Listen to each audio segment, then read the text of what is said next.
Hello,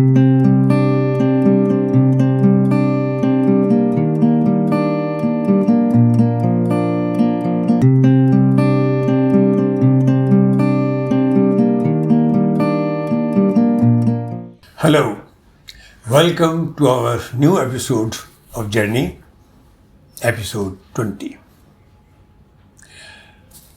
1970s के शुरू के सालों में एक गाना बड़ा प्रचलित हुआ था, मशहूर हुआ था, जिसे मेरे दोस्त अमित खन्ना साहब ने लिखा था, जो लिरिसिस्ट भी हैं, प्रोड्यूसर भी हैं, डायरेक्टर भी हैं, राइटर भी हैं और मीडिया जार भी हैं, मीडिया गुरु भी हैं। गाना था कभी Alvida Naa Kehna, don't ever say goodbye. इस गाने को इस वक्त दोहराने का मतलब क्या है, क्यों ज़रूरी हुआ ये? ज़िंदगी में, जर्नी में ऐसे क्षण कई दफ़े आते हैं कि आदमी को लगता है सब कुछ खो गया, हताश हो जाता है आदमी, जी में आता है यार इनफ इज़ इनफ, जनाब, छोड़ते हैं, बढ़ते हैं आगे, कुछ और करते हैं, छोड़ देते हैं, रिटायर। मुझे भी आते हैं, कई दफ़े आए ऐसे एहसास, ऐसे ख्याल। But luckily for me, my partner that I live with, the lady partner that I live with, वो एकदम मुझे मोटिवेट करती हैं कि no, you will not do that, and I keep moving. ये जो कीप मूविंग है, इसको मैंने एक अपनी परिभाषा दी हुई है। I call it reprinting your visiting card. इससे क्या मतलब है मेरा? इसी जब आप अपनी ज़िंदगी शुरू करते हैं किसी भी फील्ड में, स्पेशली इन बिजनेसेस, अगर आप छोटे बिजनेसमैन हो या छोटे एग्जीक्यूटिव हो किसी कंपनी में, तो अक्सर आपका एक विजिटिंग कार्ड छपता है, आपका नाम होता है, आपकी डेजिग्नेशन दी हुई होती है, और वो आप हर जगह प्रेजेंट करते हैं कि this is me, can we meet, can I discuss something with you. तो जिंदगी में कोई नई पहल करने से पहले, नया आयाम लाने से पहले आपको खुद को इंट्रोड्यूस करना पड़ता है एक विजिटिंग कार्ड के जरिए। पर जर्नी अजीब चीज़ है। जर्नी, ज़िंदगी का जो सफ़र है, उसमें कई दफ़ा ये भी होता है कि आपको लोग बड़ी अच्छी तरह पहचान जाते हैं, तो आपको किसी कार्ड की ज़रूरत नहीं होती। Your face is your visiting card. You are invited at most places graciously and you don't need any introduction. But then again, दूसरा मौका आता है कि आप बिल्कुल नीचे चले जाते हैं, nobody recognizes you, so you have to reprint your visiting card. Such faces have come in my life many times. Frankly, थोड़ा बहुत आजकल भी है, क्योंकि हमारी जो लाइन है, क्रिएटिव लाइन, ये विजिबिलिटी की लाइन है। अगर आप विजिबल हैं तो लोग आते हैं, मिलते हैं आपसे, देखते हैं आपको, और अगर आप विजिबल नहीं है तो आप इनविजिबल हो जाते हैं, कोई नहीं जानता आपको फिर। और इसलिए जब हम अपनी ज़िंदगी शुरू करते हैं, हम हर तरह का कंप्रोमाइज़ करके छोटे से छोटा काम करने के लिए भी तत्पर रहते हैं, तैयार रहते हैं, क्योंकि हमें मालूम है कि एक दिन इसकी वैल्यू बनेगी और शायद इसका बड़ा अच्छा फल मिले हमें। मेरे साथ जब मैंने अपनी एडवर्टाइजिंग एजेंसी शुरू की थी तो मुझे ये करना पड़ा। बहुत ही सस्ते में मैं एड फिल्म बनाता था लंदन में। 150 पाउंड्स में फिल्में बनाई मैंने, which was equivalent to about 3000 rupees, may be even 100 pounds में बनाई in the year of 1970 to 73। इसी संदर्भ में, इसी सिलसिले में आपको एक मेरी फिल्म है सच, उसका एक सीन दिखाता हूँ।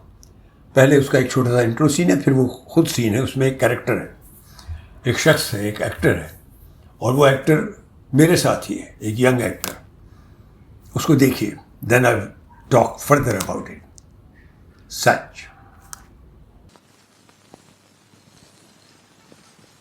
ठीक है, ठीक। तुम? राज भाई, मैं विजय। पहचाना नहीं आपने? हाँ, हाउ आर यू? काफी बड़े हो गए लगते हो तुम। जी कई साल बाद मिल रहा हूँ आपको। राज भैया आपकी मदद की सख्त जरूरत है। मेरी मदद की? किस काम में? राज भैया जहाँ मैं काम करता हूँ वहाँ अनजाने मुझसे कुछ गलती हो गई और कंपनी के ऑडिटर्स ने मेरे खिलाफ केस तैयार कर लिया है। मेरे जूनियर्स ने ये सारी गड़बड़ मेरी गैर मौजूदगी में की है और इतनी होशियारी से की है कि मुझे अपने आप को निर्दोष साबित करने का कोई रास्ता नहीं है। मेरी कंपनी वाले ने मुझे एक ही शर्त पे छोड़ देने को कहा है कि अगर मैं आपसे उनकी सिफारिश कर दूं तो। क्या नाम है तुम्हारी कंपनी का? जी Patwardhan electronics and telecommunications. Oh, Now this actor who came calling me Raj Bhaiya, he is Raju Srivastava, जो आज एक बहुत बड़ी हस्ती बन चुका है। He is a very big comedian, stand up comedian, बहुत इज्जत है उस राजू की, हर कोई उसे पहचानता है। He is a big star.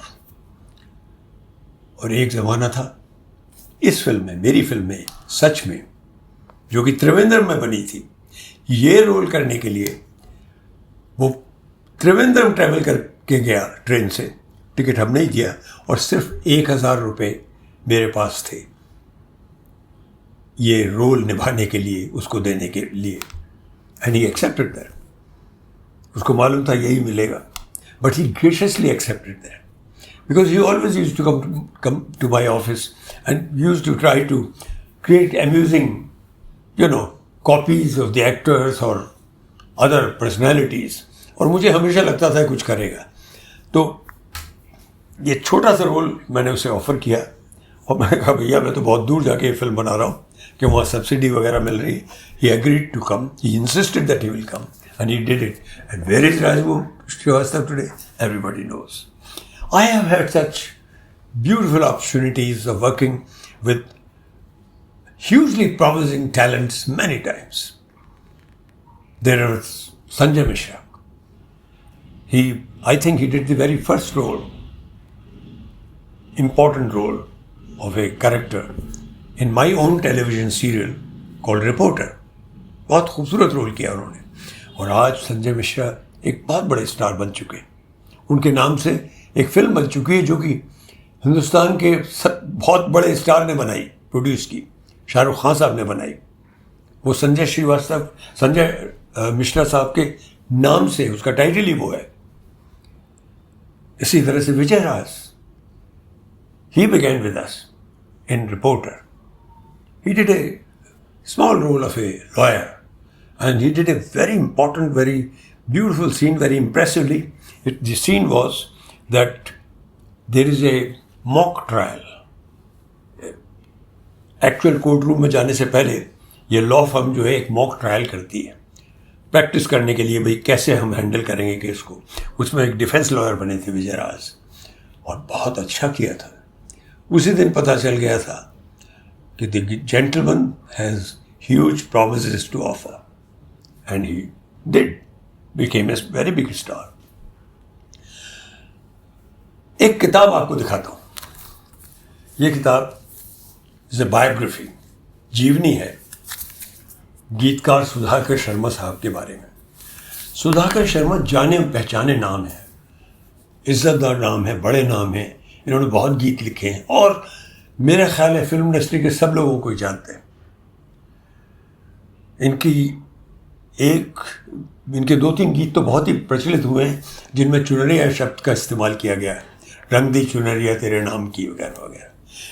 एक दिन इन्होंने ये किताब मुझे भेजी और उस पर साइन करके भेजा, प्रियवर श्री विनोद पांडे जी को सप्रेम भेंट, वगैरह वगैरह। मैं इन्हें पहली बार तब मिला जब मैं film directors association of India का प्रेसिडेंट बना।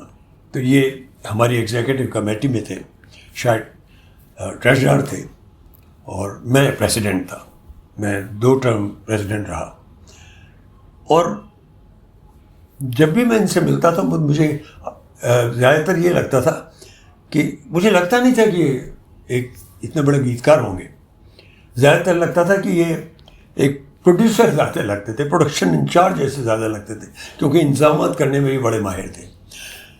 तो ये किताब जब मेरे पास आ गई तो मैंने इसे पढ़ना शुरू किया और पढ़ता गया और बहुत कुछ जानता गया, बहुत कुछ मैं अपने आप को मोटिवेट करता गया, क्योंकि मैं आश्चर्यचकित हो गया कि ए जेंटलमैन कॉल्ड सुधाकर शर्मा, उन्होंने अगर हिंदी की जो कहावत है उस लिहाज से कहा जाए, कितने पापड़ बेले हैं। आई थिंक अर्ली 70s से कितनी बार ये बम्बई आए, निराश होकर चले गए, फिर लौट के आए, और किस किस से नहीं मिले, किस किस के साथ इनके घनिष्ठ संबंध नहीं बने। बड़े बड़े नाम, किशोर कुमार, हजरत जयपुरी, नरेंद्र शर्मा, पंडित नरेंद्र शर्मा, बड़े बड़े नाम, बड़े बड़े गीतकार, बड़े बड़े सिंगर्स, बड़े बड़े प्रोड्यूसर्स। खुद इन्होंने फिल्म बनाने और डायरेक्ट करने की भी प्रयास किए, और कुछ बनी, कुछ अटक गई, एक आध चली भी। ज़्यादातर पर इन्होंने नाम कमाया एज ए लिरिसिस्ट, और आज भी बहुत सक्सेसफुली ज़िंदगी को आगे बढ़ा रहे हैं, बढ़ते चले जा रहे हैं। पर कितने तकलीफ़ें इन्होंने कितनी बार झेली हैं, हर तरह की। इनका खूबसूरत परिवार है, 3 बेटियां, 1 बेटा, प्रेम विवाह। उस हालात में जब इनके पास रहने के लिए कोई जगह भी नहीं थी, तो इस किताब से मुझे इतना बल मिला है, क्योंकि मैं तो कई दफ़े आई हैव बीन ऑन ए लो एब, जिसे कहते हैं नरम नरम, the lean periods, but many times I have become little disheartened, और फिर अपने आप को कहा है कभी Alvida Naa Kehna. But when I read his book, थोड़ी सी अभी भी बाकी रह गई है, आई रियलाइज कि you are not alone. Most creative people have had a challenging life, they had to rise above that. But एक चीज़ उसमें ज़रूरी थी उनको अल्टीमेट सक्सेस हासिल करने के लिए, वो थी even when you are in the small picture, never lose sight of the big picture. Small picture भी हो तो बड़ी पिक्चर, बड़ी तस्वीर जहन में रहनी चाहिए। And that's what Raju Srivastava did with me. For 1000 rupees he comes up to Kerala, Trivandrum, to do one day's role in my film, जो कि उन्होंने इस तरह की चीज़ और जगह भी की होगी। उन्होंने मेरे सीरियल रिपोर्टर में भी किया, and similar thing did Vijay Raj, similar thing did Sanjay Mishra, and many more, because when they were doing those small roles,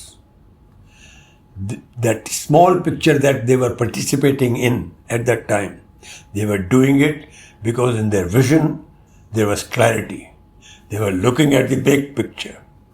They knew the journey is going to be tough, but the big picture they never lost sight of.